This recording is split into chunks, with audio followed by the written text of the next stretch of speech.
Hello दोस्तों, क्या आप अपने ई कॉमर्स के लिए बहुत सारे प्रोडक्ट इकट्ठे किए और अपने एक सुंदर सा वेबसाइट भी बनाए और एप्लीकेशन भी साथ में, बट सेल्स के नाम पे अगर कस्टमर के नाम पे देखा जाए तो शायद आपके कोई बेस्ट फ्रेंड ने कुछ प्रोडक्ट बाय कर दिया होगा या मॉम डैड ने इमोशन में दो तीन आपको मोटिवेशन करने के लिए दो तीन प्रोडक्ट बाय कर दिया होगा। तो क्या दोस्तों इस तरह से इमोशन से आपका बिजनेस चलने वाला है? अगर आपके प्रोडक्ट और सर्विसेज कैपिटल के साथ एक्सचेंज नहीं हो रहे तो फिर वो बिजनेस लास्ट लॉन्ग नहीं हो सकते। Welcome friends, welcome to business Josh, आपका प्रश्न ओनली ऑन बिजनेस जोश। दोस्तों ये वीडियो मेरा कंटिन्यू वीडियो है। पिछले वाले अगर आपने वीडियो देखा होगा नो कस्टमर नो बिजनेस, उसी का कंटिन्यू कर रहा हूँ। इसमें मैं उसमें 3 ट्रिक्स बताया था, इसमें 7 ट्रिक्स बता रहा हूँ। अगर आपको टाइम मिले तो वो वीडियो भी देख लेना, उस आइडिया आएगा। इस वीडियो में मैं आपको 7 ट्रिक्स बताऊँगा, अलग अलग डिफ्रेंशिएट करेंगे, बट हर एक चीज़ को आप बारीकी से समझिए उसको और डिफ्रेंशिएट करके ही आप उसको एप्लीकेबल करोगे तो आपका बिजनेस स्टैंड अलोन होगा और दूसरे से अलग दिखेगा। तो चलिए फ्रेंड्स, बिना टाइम गवाए इसको शुरू करते हैं। आज मैंने अपने पीछे वाले बैकग्राउंड, ब्लैक बैकग्राउंड रिमूव कर दिया, सोचा कि प्लेन रख लेता हूँ। आप मेरे को बताना कि ब्लैक बैकग्राउंड अच्छा था या फिर ऐसे नॉर्मल आपसे बात कर रहा हूँ तो वो अच्छा है। तो चलिए फ्रेंड्स, बिना देरी किए हुए शुरू करते हैं इस वीडियो को। पहला मार्केटिंग स्ट्रैटेजी है हमारा फोकस ऑन बिजनेस नीच। अगर आप अमेज़ॉन की तरफ बहुत सारे प्रोडक्ट लेके बैठ रहे हो और आप अमेज़ॉन या फ्लिपकार्ट के साथ कंपटीशन कर रहे हो तो पहली बात आपको ये समझना चाहिए कि आपके पास उनके तरह मार्केटिंग टीम है क्या, आपके पास उनकी तरह सर्वर और वेबसाइट या एप्लीकेशन मार्केट रीच या तो प्रमोशन के लिए आपके पास वो फंडिंग है क्या। थर्ड है कि आपके पास इतने स्पीड में डिलीवरी आप दे सकते हो कि जितने वो देते हैं। फोर्थ, आपको ये सोचना होगा कि आपके प्राइसिंग लेवल और उनके प्राइसिंग लेवल में वो सिमिलर है क्या। मेरे को नहीं लगता है कि कोई भी एक न्यू ई कॉमर्स उसके जैसा कंपटीशन कर पाएगा। तो आपको करना क्या होगा फ्रेंड्स, आपको है ना स्पेसिफिक नीच में फोकस करना होगा। एग्जाम्पल के लिए अगर मैं एक बात कहूँ कि आपको एक पर्टिकुलर प्रोडक्ट पे ध्यान दो। एग्जाम्पल के लिए अगर मैं वेबसाइट कहूँ ना फ्रेंड्स, जितना भी बिजनेस ऊपर आए ना, अभी नए ई कॉमर्स अपने बिजनेस में उन्होंने दम जमाया है, मार्केट में कैप्चर किया है, उनका थोड़ा भी शेयर्स जो अमेज़ॉन से फ्लिपकार्ट से अपने तरफ खींचा है, तो आप देखोगे वो रेयरली वेबसाइट पर्टिकुलर नीच में स्पेशलाइज है। एग्जांपल के लिए अगर देखिए ये फर्स्ट क्राई वेबसाइट है, ये फर्स्ट क्राई वेबसाइट में आप देखोगे तो पर्टिकुलरली बच्चों का प्रोडक्ट, जो छोटे बच्चे रहता ना उनके प्रोडक्ट रिलेटेड है। आपने देखा होगा अमिताभ बच्चन इस पर ऐड कर रहे हैं, तो आप अगर बच्चा रो रहा है तो बच्चे के लिए कुछ प्रोडक्ट है तो आप क्या थिंक कर रहे हो first of all first cry. वैसा सेकंड देखिए, सेकंड ये जो वेबसाइट है गन एक्सी स्पोर्ट्स, अभी ये हमारा क्लाइंट है और इनका प्रोडक्ट मॉडल देखिए, ये जो गन्स रहते हैं स्पोर्ट्स गन्स, इनके पर्टिकुलर पार्ट्स बेचते हैं। अब फ्रेंड्स अगर पर्टिकुलर नीच में आप फोकस कर रहे हो, प्राइस लेवल अमेज़ॉन या फ्लिपकार्ट से थोड़ा ऊपर भी है, थोड़ा ज़्यादा भी है, पर आप स्पेशलाइज हो ना। आप एक डॉक्टर के पास जाते हो, जनरल डॉक्टर के पास, तो वो आपके 100 रुपये लेता है, और फिजिशियन के पास जाते हो तो आपको 1500 से 2000 रुपये आपको चार्ज लेता है। फ्रेंड्स ये स्पेशलाइज है, भले ही पैसा ज़्यादा ले रहा है बट वो स्पेशलाइज उस चीज़ में ना है, इसकी वजह से वो अच्छा सर्विस या प्रोडक्ट डिलीवर कर सकता है। इसी तरह से अगर आप एक न्यू ई कॉमर्स हो या फिर आपने ऑलरेडी एक ई कॉमर्स वेबसाइट बना लिया है या फिर आप उसमें कुछ अपग्रेडेशन करना चाहते हो, तो आपको सेग्रीगेट कर दीजिए, आप एक पर्टिकुलर सेगमेंट में उतर जाइए। एग्जांपल के लिए अगर सपोज़ मैं एक बात कहूँ तो आप एक पर्टिकुलर नाइट ड्रेस में उतर जाइए, या फिर आप एक पर्टिकुलर वॉचेस आपके पास कलेक्शन होना चाहिए, मोबाइल्स हो तो सिर्फ मोबाइल्स हो। पर्टिकुलर सेगमेंट में आप अगर मास्टर होते हो तो फिर आपको ऊपर आने में टाइम नहीं लगेगा, प्राइस कंपटीशन की ज़रूरत नहीं पड़ेगी। डिलीवरी का भी आप 6-7 दिन में जो डिलीवरी जाता है वो नॉर्मल डिलीवरी से कर सकते हो। पीपल विल ट्रस्ट यू, वहाँ पे एक ट्रस्ट फैक्टर भी बढ़ जाता है। तो ये कंसिडर करना है आपको कि पर्टिकुलर बिजनेस नीच में फोकस करना है। अगर आप एक छोटा सा स्टार्टिंग ई कॉमर्स वेबसाइट या एप्लीकेशन या फिर ऑनलाइन में कहीं पे भी प्लेटफॉर्म में बेच रहे हो तो ये बहुत ज़रूरी रहता है एक ई कॉमर्स के लिए। सेकेंड मार्केटिंग स्ट्रैटेजी यूएसपी का फुल फॉर्म बहुत सारी जो ई कॉमर्स ऑलरेडी कर रहे हैं उनको पता होगी, यूनिक सेलिंग पॉइंट। अभी फ्रेंड्स मैं आपको पूछूंगा कि आपका जो प्रोडक्ट है वो क्यों बाय करूं, मैं एज अ कस्टमर या कोई भी एक कस्टमर आपका प्रोफाइल देखता है तो वो क्यों बाय करेगा। एग्जाम्पल के लिए दोस्तों मैं आपको एक इंसिडेंट बताता हूँ। मुझे ना अपने कंप्यूटर को अपग्रेड करना था और स्पीड स्लो हो गई थी। ये स्पीड स्लो होने की वजह से मुझे ना SSD की ज़रूरत थी। तो मैंने 2 वेबसाइट में चेक किया कि ये SSD का प्राइसिंग क्या रहेगा और उसके वेरिएंट क्या है। तो फ्रेंड्स एक वेबसाइट में क्या लिखा था पता है, उसमें ये लिखा था कि SSD for your computers and laptop, पहली वेबसाइट। सेकेंड वेबसाइट में फ्रेंड्स क्या लिखा था पता है, universal SSD for all your laptops and computer. Friends अभी मेरे को बताओ आप होते तो कौन से वेबसाइट से बाय करते? ऑफ कोर्स सेकेंड वाला। तो ये होता है फ्रेंड्स, एक प्रोडक्ट सिमिलर प्रोडक्ट है आपके पास, चाहे वो एक SSD हो या फिर आपके पास एक कपड़ा हो या फिर एक माइक भी हो। मेरे सामने माइक है तो मैं माइक की बात करता हूँ। अगर इस पे आप स्पेसिफिकेशन अच्छे से नहीं लिखते हो ना, कि इसकी क्वालिटी आप अलग वे में रिप्रेजेंट नहीं करते हो ना फ्रेंड्स, तो सिमिलर वही अमेज़ॉन में लिखा है, वही फ्लिपकार्ट में लिखा है, आपके प्रोडक्ट में क्या अलग से लिखा है? आपके प्रोडक्ट में यूनिक चीज़ क्या है? प्रोडक्ट तो वही है। देखो सामने वाले जब तक बाय करके आपके पास वो चीज़ नहीं आती है, सभी प्रोडक्ट सिमिलर दिखेंगे, मॉडल नंबर सिमिलर दिखेगा, बट जब कस्टमर आपका प्रोडक्ट या तो आपका सर्विस बाय करता है ना, उसमें एक्स्ट्रा मसाला उसको नहीं दिखता है ना, तो फिर वो वहीं से बाय करेगा जहाँ पे ऑलरेडी ट्रस्ट फैक्टर बना हुआ है और वो वेबसाइट आपको भी पता है। आप उससे कंपटीशन कर रहे हो ना, तो आपके प्रोडक्ट में या मॉडल नंबर में किसी में भी चेंज करो, थोड़ा सा एडिट करो, थोड़ा सा उसमें इंफॉर्मेशन ज़्यादा दो जो कि उस वेबसाइट में नहीं दिया होगा। आपको अपने प्रोडक्ट या सर्विस में यूनिक करना है।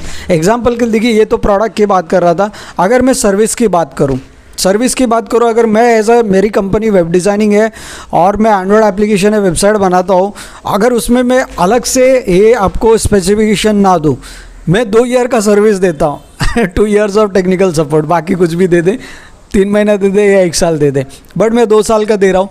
अब यहाँ पे 2 साल के देने का एक्स्ट्रा है ना फ्रेंड्स, आपको पता चल रहा है कि मेरे बिजनेस 2 साल तक एग्जिस्ट होगा, कोई तो भी मेरा टेक केयर करेगा, तो मैं अपने उसके लिए ध्यान दूंगा। तो हर एक बिज़नेस या सर्विस में, चाहे आप AC रिपेयरिंग करो, फ्रीज रिपेयरिंग करो, या फिर कोई मैकेनिक्स हो, या फिर आप कोई प्रोडक्ट लेके बैठे हो फ्रेंड्स, उसमें आप ध्यान दो, उसको क्वालिटी को समझो। जब तक आप वो क्वालिटी नहीं दिखते हो ना उसमें, देखो उसको ध्यान से, एक आराम से ऑब्जर्व करो, आपको वो यूज़ करके देखो आपको क्या बेनिफिट मिली उससे।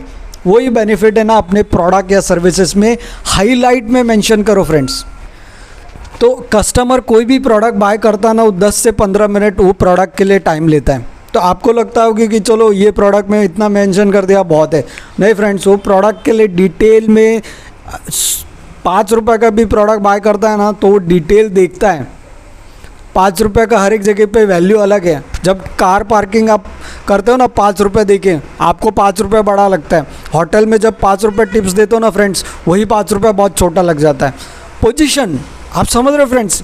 ये वीडियो है ना, थोड़ा मैं आपको क्यों डिटेल में बता रहा हूँ, आपको एक एक चीज़ समझना है। हम देखने की जो अपना ऑब्जर्वेशन रहता है ना, हम देखते ही कुछ और नज़रिया से। 5 रुपये की वैल्यू सेम थी ना, पार्किंग पे आप 5 रुपये 10 रुपये देने के लिए बोलते हो यार 2 मिनट 10 मिनट लगाऊंगा, 5 रुपये 10 रुपये क्यों ले रहा है, जब वही टिप्स देते हुए 5-10 रुपये की वैल्यू नहीं रहती है। तो वही फ्रेंड्स है, आपको ऑब्जर्व करना है कि आप किस टाइम में क्या प्रोजेक्शन कर रहे हो। हर एक कस्टमर का ऑब्जर्वेशन आपके पोर्टफोलियो देखने के बाद अलग रहता है। तो आप बाइफरकेट कीजिए और हर एक को सेग्रीगेट कर, मतलब हर एक को अलग अलग करके उसमें बुलेट्स पॉइंट्स से उसको हाईलाइट करिए कि आपका प्रोडक्ट या सर्विसेज क्यों अच्छा है दूसरे प्रोडक्ट से। तो डेफिनेटली फ्रेंड्स, आप वो जो शार्क बैठे हैं ना इतने बड़े बड़े ई कॉमर्स के, आपको उनको कंपटीशन करने के लिए आपके वेबसाइट में ये पॉइंट USP होना ज़रूरी है। Third step in marketing strategies friends, customer को यूनिक एक्सपीरियंस देना है। यूनिक एक्सपीरियंस कैसे दे सकते हो फ्रेंड्स? आपका कोई वेबसाइट है, कोई एप्लीकेशन है, तो आप उसको है ना एकदम आए और जस्ट प्रोडक्ट देखे ऐसा नहीं करना है। बहुत सारे कस्टमर या तो फिर ये सोचते हैं कि वेबसाइट डायरेक्ट प्रोडक्ट हो और एग्जीक्यूट हो। कस्टमर को सिंपल रखो, समझ सकते हो, कस्टमर का चेकआउट और प्रोडक्ट सिलेक्शन सिंपल होना ही चाहिए। इसको UI UX बोलते हैं। बट उसके बीच बीच में है ना आपको स्ट्रिप में एड्स देने खुद के, कि 20% इसमें 30% बाय करते हो नेक्स्ट टाइम तो आपको 10% वापस से मिलेगा। ये एक कॉन्सेप्ट हो गया, आप इसमें ऐड करते सकते। सेकेंड है इसके आप चैट ऑप्शन दीजिए, कस्टमर आपसे डायरेक्ट चैट कर पाए, लाइव चैट कर पाए, उसको जो क्वेरीज हो वो आपसे इंटरेक्शन कर पाए। थर्ड है कि आप बैनर्स लगाइए इसमें कि अब अगर इस टाइम में इतना सेल होने वाला है, मेरे 2 महीने बाद जो भी फेस्टिवल आ रहा है, मेरा होली दिवाली, इसमें आप एक ऑफ़र क्रिएट करने वाले हो, बहुत लोएस्ट प्राइस रहेगा इसमें। जैसे अगर आपने डीमार्ट या तो फिर वॉलमार्ट जो भी बड़े बड़े स्टोर देखा होगा, इसमें ये लोग क्या करते हैं कि आप ये मंथ में ना बहुत सारे आपको लोएस्ट प्राइस मिलेगा एंड उसके लिए पब्लिक पैसे बचा के रखती है, आप समझ रहे हो। उसको पैसा बचा के इसके लिए रखती है कि ये टाइम में है ना सस्ता मिलेगा। आपको बोलने की ज़रूरत नहीं कि जब अमेज़ॉन या फ्लिपकार्ट में आप दिवाली या इसके लिए वेट करते रहो कि प्राइस बहुत नीचे आएगा, बट आपके वेबसाइट में कहाँ है ये चीज़? वेबसाइट में प्लेन लगा दिया है कि मेरा प्रोडक्ट है, आए कस्टमर जब भी लोएस्ट प्राइस मिलेगा, कोई नहीं आएगा। आपको करना क्या है कि लोएस्ट प्राइस के लिए एक पर्टिकुलर टाइम डिसाइड करना है, उसके लिए वो पैसा बचाते हैं फ्रेंड्स। उसके लिए कस्टमर पैसा बचा के वो सोचते हैं कि मैं लोएस्ट प्राइस में बाय करूँगा, तो आपको 2-3 महीने के लिए है ना इस टाइम में मेरा लोएस्ट प्राइस रहेगा, ये टाइम में आप अगर बाय करते हो तो आपको उसमें 30-50% तक डिस्काउंट मिलेगा।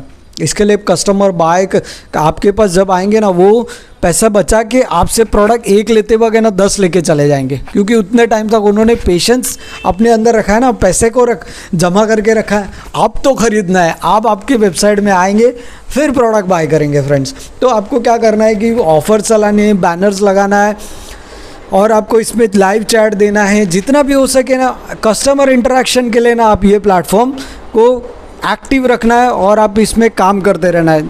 सिंपली प्रोडक्ट अपलोड करके डिजिटल मार्केटिंग पे फोकस करना है या तो फिर कस्टमर को लाना है, ऐसा नहीं फ्रेंड्स। अपने पोर्टफोलियो को स्ट्रॉन्ग बताना, यही चीज़ है ना मैंने फ्रेंड्स इसमें भी बताया हूँ। मेरे नो कस्टमर नो बिजनेस में भी मैंने थोड़ा डिटेल में अलग से बताया हूँ, तो आप वो भी एक बार चेकआउट कर सकते। Fourth step friends, very important ये स्टेप रहेगा, आपका जो ट्रैफिक सोर्स है ना फ्रेंड्स, जहाँ से अगर आप एड्स देके अपने बिजनेस के लिए लाना चाहते हो, वो सिंगल रखो फ्रेंड्स, सिंगल। एग्जांपल के लिए देखिए, अगर आप फेसबुक एड्स पकड़ रहे हो या फिर इंस्टाग्राम पकड़ रहे हो, यूट्यूब पकड़ रहे हो या गूगल पकड़ रहे हो, एक ही पकड़ो फ्रेंड्स। एग्जांपल के लिए मैं बताता हूँ, आपके पास कपड़ा है, लेडीज़ क्लोथ है या ज्वेलरीज है, तो आपको इंस्टाग्राम पकड़ना है। अभी इसके बारे में भी मैं बात करता हूँ। सपोज़ आपको ये समझना है कि आपका बिजनेस या सर्विस कहाँ पे आएगा। एग्जाम्पल के लिए मैंने आपको कपड़ा बताया, अगर आपका कोई एसी या फ्रीज रिपेयरिंग है तो आप इंस्टाग्राम में अपलोड कर रहे हो, कोई मेरे प्रोडक्ट को सर्विस को बाय कर लें, कस्टमर यहाँ पे आपका कस्टमर मिलेगा? बिल्कुल नहीं मिलेगा। यहाँ पे कस्टमर आपके देखेंगे भी नहीं, क्योंकि यहाँ पे एंटरटेनमेंट के लिए आ रहे हैं फ्रेंड्स। आपको समझना है कि आपका बिजनेस या सर्विस कौन से प्लेटफॉर्म में चलेगा, कौन से प्लेटफॉर्म में कस्टमर आएंगे। तो आपको ये जो आपको मैं बता ना फ्रीज एसी रिपेयर, ये कहाँ पे अपलोड करना है? आपको गूगल में करना है। गूगल में एड्स चलाओ या फिर जीएमबी करो, गूगल माई बिजनेस। आपको हर एक बिजनेस को, पोर्टफोलियो को समझना है कि मेरे कस्टमर कहाँ पे रहेंगे। कोई जॉब्स के लिए ढूंढ रहा है या तो कोई जॉब के लिए आप पोर्टल कर रहे हो, इंस्टाग्राम फेसबुक यूज़ करोगे, कोई आएगा फ्रेंड्स? 90% तो नहीं आएगा, 10% बोले उठ के कोई इंक्वायरी कर ले। आपको लिंक्डइन ट्राई करना है, यहाँ पे वो जॉब के लिए स्पेसिफाइड है या फिर आपका OLX है, तो आप स्पेसिफाइड हो जाओ फ्रेंड्स। अगर आपका 10 प्लेटफॉर्म आप फोकस करोगे तो एक भी प्लेटफॉर्म कॉन्सेंट्रेट मार्केट से बिजनेस नहीं आएगा। आपको लीड जनरेट करने के लिए फोकस हो जाओ। आपको इंस्टाग्राम यूज़ करना है तो फ्रेंड्स सिर्फ इंस्टाग्राम यूज़ करेगा मैं, भले बाकी मैं इमेजेस डाल दूंगा, ये कर दूंगा, बट मेरा सोर्स ऑफ ट्रैफिक 1 होनी चाहिए। तो इसी तरह से अगर आप बाकी बिजनेस के लिए भी देखोगे तो एनालाइज करना, मुझे नहीं, देखो अभी इसमें मैं आपको हर एक बिजनेस के बारे में बताते जाऊंगा कि आपका ट्रैफिक सोर्स क्या रहेगा। एग्जांपल, आप अगर दूसरा कोई प्रोडक्ट बेच रहे हो, शूज़ बेच रहे हो या फिर आप कोई घर का प्रोडक्ट बेच रहे हो, तो घर का प्रोडक्ट बेचने के लिए आपको ऑफकोर्स फेसबुक काम आएगा। डोमेस्टिक प्रोडक्ट होता है ना, चाकू हुआ या तो फिर कोई प्लास्टिक के छन्नी, जो भी है एग्जांपल, मतलब आपको बता रहा हूँ जस्ट। इसमें मेरे को आपका प्रोडक्ट के बारे में डिटेल में जानना होगा तो फेसबुक आपके लिए काम आएगा। तो हर एक सोर्स आप डिसाइड करो, आप ये देख लो कि आपके लिए बेस्ट सोर्स कौन सा रहेगा, उसी सोर्स में कॉन्सेंट्रेट करो और फुल एनर्जी उस प्लेटफॉर्म के लिए लगा दो। आपका ट्रैफिक सोर्स बढ़ेगा और कस्टमर यहाँ से आते रहेंगे। एग्जाम्पल के लिए लास्ट मैंने अभी एक कस्टमर का पोर्टफोलियो देखा, उसको मैंने बोला कि आप उसका कपड़े का था और कपड़े में उसने रील्स बनाए थे और स्टोरी क्रिएट किया था इंस्टाग्राम में, इंस्टाग्राम का बैनर लगाया था पीछे। एंड घर पे है, मैं बता रहा आपको, घर से स्टार्ट कर सकते हो आप, ये भी कर सकते हो। कपड़े का था उसका और इंस्टाग्राम का उसने पीछे बोर्ड लगाया था ऐसा, और सामने ना लिखा था अपने बिज़नेस का नाम, वो भी बोर्ड में ही था, एक जो प्लास्टिक का बोर्ड आता है ना वो, तो उसमें, और जो कपड़ा था वो पहन के ना आगे खड़ा था, हाफ में पैंट्स का उसका था। तो ये चीज़ है ना, एक स्टोरी क्रिएट हुई फ्रेंड। जब उसने प्रोडक्ट अपलोड किया ना इंस्टाग्राम से, 60-70 उसके प्रोडक्ट बाय हुए थे हर एक प्रोडक्ट में। ऐसे उसने कम से कम भी 700-800 प्रोडक्ट का रील्स बनाया था, एक स्टोरी क्रिएट किया था। तो हर एक बिज़नेस के लिए आपको ये सोचना है कि मेरा प्लेटफॉर्म कौन सा है, और उसी तरह से आपको स्टोरी क्रिएट करना है या फिर अपने बिज़नेस के बारे में डिटेल डालना है एंड उसको वहाँ पे टारगेट करना है, स्पेसिफिकली टारगेट करना है। और एक मेरे को याद आया फ्रेंड्स, अगर आपको ये मैं जितना डिटेलिंग में बताता हूँ, आपको अगर लगता है कि इसको शॉर्ट रखूँ तो फिर मेरे को बता देना। ये वीडियो एकदम शॉर्ट में मैं आपको, बाकी लोग बताते हैं कि आपको ये मार्केटिंग करो, वो मार्केटिंग करो, ऐसे करो, बस वैसे ही बता दूँ विदाउट एग्जांपल। आप मेरे को बता देना कि ये लॉन्ग नहीं होना चाहिए, शॉर्ट में। तो देखो, मेरा आदत है कि हर एक चीज़ को जब तक आप मार्केट में एनालिसिस नहीं करो, किसने किया है या तो किया नहीं है, कैसे किया है, प्रॉफिट कैसे है, और जब तक आप एनालिसिस नहीं करोगे, अंधाधुंध चले जाओगे ना कि चलो इधर मार्केटिंग हो जाएगी, यहाँ से कस्टमर आएगा, पैसा वेस्ट होता है फ्रेंड्स। हर एक क्लिक पे आपके पीपीसी पे पैसे चले जाएंगे, कस्टमर नहीं आएगा। उससे अच्छा ये देखो कि किसका बिजनेस सक्सेस हुआ है, कौन से मार्केटिंग से, अगर वो आप अप्लाई करते हो तो डेफिनेटली होगा। और एक आपको एग्जांपल बताने वाला था, आपने बोट तो नाम सुना ही होगा ऑफकोर्स, ईयरफोन के लिए, मेरा पास अभी फ़िलहाल तो नहीं है आपको दिखाने के लिए। अमेज़ॉन पे जाके ना फ्रेंड्स एक ही चीज़ डालना कि मुझे ईयरफोन चाहिए या फिर मुझे हेडफोन चाहिए। मार्केट को पूरा मोनोपोली करके रखा है, पता है आपने, देख लेना फ्रेंड्स, ये बात मैं आपको बता रहा हूँ। सिर्फ कौन दिखता है पता है आपको? बोट वाला दिख रहा है वहाँ पे। JBL कहाँ गए, फिलिप्स कहाँ गए, आपको ढूंढना पड़ता है, नाम डाल के ढूंढना पड़ता है वो प्रोडक्ट के लिए कि भाई ये किधर है। मोनोपोली देखो किस तरह से, अगर एक प्रोडक्ट दूसरा का दिख रहा है ना, तो 9 प्रोडक्ट है ना वो बंदे का दिखता है, बोट वाले का। तो इस तरह से ना पूरा अमेज़ॉन पे उसने अपना मोनोपोली बना लिया है। तो इसके वजह से ना उसका 5000 करोड़ का बिजनेस दिखा रहा है वो। किस तरह से फ्रेंड्स, एक मार्केट पे कैप्चर करो, उसका 10 मार्केट उसने कैप्चर नहीं किया है। एक प्लेटफॉर्म स्ट्रेट रखो, एक जगह पे अपना कॉन्सेंट्रेट करो, ट्रैफिक सोर्स, एंड उसको खिलाओ जितना हो सकते, जितना पेट भर के खिलाओ। मतलब दूसरा कॉम्पिटिटर उठने ही नहीं दे रहा है। आप समझ रहे हो बात को? 5th step in marketing strategies friend, इसको कहते हैं कि कस्टमर कनेक्ट। कस्टमर के साथ आप रिकनेक्ट कैसे हो सकते हो? एक बार आपके पास आ गया वो कस्टमर, आपका प्रोडक्ट बाय कर लिया, सेकेंड टाइम कैसे बाय किया? फर्स्ट टाइम तो आपने ऐड दे दिए, आपने बहुत सारे ये रील्स चलाए हो गए, या फिर आपने कैंपेन चलाने के बाद आ गया। आपका वेबसाइट का नाम है XYZWY, जो भी है, बहुत बड़ी वेबसाइट है, आपको कस्टमर का सेकेंड टाइम कैसे आएगा फ्रेंड्स? ये आपने सोचा है? फिर से ऐड करोगे, फिर से 5-10 हज़ार रुपया 200-500 का प्रोडक्ट बेचने के लिए आप करोगे, बहुत डिफ़िकल्ट हो जाएगा सर्वाइवल के लिए फ्रेंड्स। ई कॉमर्स इस तरह से टिका नहीं जा सकता है। इस तरह से आप अगर बिज़नेस चलाओगे तो बिज़नेस का फिर धज्जियाँ उड़ जाएगी, पॉकेट से भी पैसे लग जाएंगे। इसके लिए आपको क्या करना है? आपको कस्टमर को वापस रिटेंशन हो, कस्टमर आपके पास वापस से आए और प्रोडक्ट बाय करे, तो आपको क्या करना है कि उसको बोलिए कि अगर आप सब्सक्राइब करते हो, वहाँ पे सब्सक्रिप्शन ये वेबसाइट में या तो अपने मोबाइल में ना सब्सक्रिप्शन का एक आप ये लगा दीजिए, मेल बॉक्स लगा दीजिए। अगर वो सब्सक्राइब करता है तो आपको वहाँ पे लिखना है लेटेस्ट ऑफर्स के लिए या तो फिर डिस्काउंट के लिए आप अपना मेल डालिए और सब्सक्राइब कीजिए। आपके पास जैसे ये मेल आता है ना, आप उसको बताने की ज़रूरत नहीं है, आप उसको प्रोमो कोड जो भी है रेगुलर उसको मेल पे भेज सकते हो। ये रही मेल की बातें। सेकेंड ये है कि अगर आपको वेबसाइट है तो उसको एंड्रॉयड एप्लीकेशन में कन्वर्ट करो फ्रेंड्स। मैंने पिछले वीडियो में भी आपको बताया, वेरी चीप में, सस्ते में हो जाता है। चाहिए आपको तो मैं करके दे दूंगा, मेरी कंपनी वही करती है वेबसाइट एंड्रॉयड एप्लीकेशन के लिए। मेरे को भेजो, मैं कन्वर्ट करके दे दूँगा बहुत सस्ते दामों में।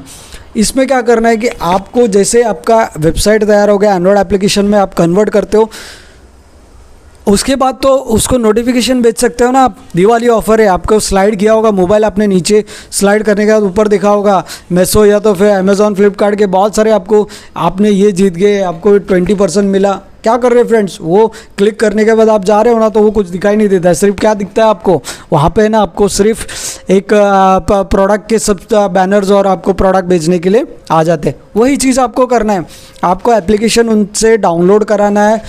एक बार आप उनके मोबाइल पे आ गए ना फ्रेंड्स, तो आप उनको हफ्ते में एक बार नोटिफिकेशन भेजिए, पुश नोटिफिकेशन फायरबेस से, और उसके बाद फ्री है, ये सब फ्री है फ्रेंड्स। इसके लिए कोई पैसा नहीं लग रहा है आपको जैसा चलाना है आप बाकी के कॉम्पिटिटर को देख के आप ये चला सकते हो, ये कर सकते हो।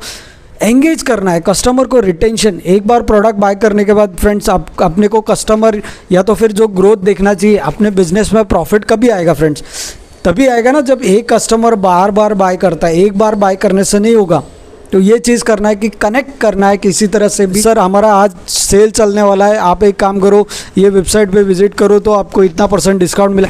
कनेक्शन रखना है फ्रेंड्स। इसी तरह के ना आपको एप्लीकेशन के थ्रू या तो फिर सब्सक्रिप्शन मॉडल, ऑफर्स के थ्रू, डिफरेंट मेल्स के थ्रू आपको है ना कनेक्शन बनाना है कस्टमर के साथ। तो आपको कस्टमर रिटेंशन होगा, आपके बिजनेस यहाँ था यहाँ पहुँचने का संभावना 100% हो जाता है। फिर यही करते हैं बाकी लोग, आपको भी वही करना है। स्टेप इन मार्केटिंग स्ट्रैटेजीज, और ये हमारा लास्ट स्टेप है। इसके बाद भी बहुत सारे स्ट्रैटेजीज रहेंगे फ्रेंड्स, हो सकते हैं, बट ये हमारा लास्ट है। एंड इसमें आपको है ना टेक्नोलॉजी अपग्रेडेशन करना है। टेक्नोलॉजी अपग्रेडेशन में मैंने पिछले बार में भी बता दिया है किस तरह से आपको व्हाट्सअप इंटीग्रेशन करना है, लाइव चैट कस्टमर को देना है। आप लेटेस्ट व्हाट्सअप के API से इंटीग्रेट करके उसको AI, आपने देखा होगा ना चैटबॉट, ऑटोमेटिकली चैटबॉट होता है कि आप आपके प्रेजेंस के बिना भी कस्टमर आपसे चैट कर पा रहा है, मतलब कुछ कम्युनिकेशन रिप्लाई, ऑटो रिप्लाई दे पा रहा है। इस तरह के टेक्नोलॉजीज आप उसमें अपग्रेड करना है। चैट तो आपको मैं बता दिया हूँ कि लाइव चैट किस तरह से आप उसको इंटरेक्शन करोगे तो सिर्फ वेबसाइट या एप्लीकेशन तक नहीं रह जाता है, एक स्टेप आगे हो जाता है आपके सेल्स या प्रमोशन में। तो इस तरह से फ्रेंड्स आपको लेटेस्ट जितना भी, आपको मैं बड़ी बड़ी चीज़ें नहीं बताऊँगा कि ये सॉफ्टवेयर डालो, वो सॉफ्टवेयर डालो अच्छा होगा। ये छोटी छोटी बातें जो आप बाकी लोग कर रहे हैं, बाकी के वेबसाइट, कॉम्पिटिटर के वेबसाइट आपको विजिट करना है, वो क्या कर रहे हैं उसी तरह इसके आप यूज़ कर सकते हो उसमें। अगर कस्टमर रजिस्ट्रेशन किया है आपके पोर्टल में तो वो मोबाइल नंबर लेके आप बल्क SMS छोड़ सकते हो, जिसको प्रोडक्ट डिस्काउंट्स या ऑफर्स चला सकते हो उसके थ्रू। और जितना हो सके फ्रेंड्स टेक्नोलॉजी अपने वेबसाइट में या तो फिर आपके एप्लीकेशन में, स्टोर में, एनी बिजनेस में टेक्नोलॉजी अपग्रेडेशन करना ज़रूरी है फ्रेंड्स। आपने 2-4 साल पहले एक वेबसाइट बनाई थी, या तो एक मॉडल था कि एप्लीकेशन जैसा ही पुराना जैसा चल रहा है वैसा नहीं फ्रेंड्स, उसमें कलर चेंज कर दीजिए, कुछ ना कुछ टेक्नोलॉजी अपग्रेडेशन करते रहिए। तो कस्टमर को है ना नया इंटरेक्शन, नया यूज़र इंटरफेस लगने से अलग सेल्स होता है, अलग कस्टमर का रिटेंशन वैल्यूज़ क्रिएट होता है, एंड आपका ऑफकोर्स इसी तरह से ग्रोथ होते रहेगा। मैं आशा करता हूँ आपके साथ बने रहूँगा, इसी तरह का वीडियोस आप तक लाते रहूँगा फ्रेंड्स। बताना मेरे को ये वीडियो कैसे लगा, एंड आपसे मैं फ्रेंडली बात करता हूँ, आप भी मेरे साथ बात करेंगे तो फिर मुझे भी मज़ा आएगा फ्रेंड्स। आप कमेंट्स कीजिए और मेरे को बताइए कि आपको कैसा लग रहा है ये वीडियोस। तो लेंदी हो रहा है तो मैं इसको शॉर्ट करने की, एक डिटेल में ना बताते हुए एक शॉर्ट में बताने की कोशिश करूँगा। आपका इंटरेक्शन फ्रेंड्स मुझे ज़रूरी है, तो मुझे मोटिवेट मिलेगा कि आगे मैं रिसर्च करूँ प्रोडक्ट सर्विसेज में और आप तक वो रिसर्च लेके आते रहूँ। तो फ्रेंड्स मिलते हैं नेक्स्ट टाइम। एंड जाने से पहले हमारा free domain, SSL certification, hosting, ये कम्प्लीटली फ्री 5 सब्सक्राइबर को एवरी मंथ मिलते रहेंगे, तो आप सब्सक्राइब और कमेंट करना ना भूलें। तो फ्रेंड्स चलिए इस वीडियो को यहीं पे एंड करते हैं। आप अपना ख्याल रखिए और अच्छे से बिजनेस कीजिए। मिलते हैं नेक्स्ट वीडियो में। जय हिंद।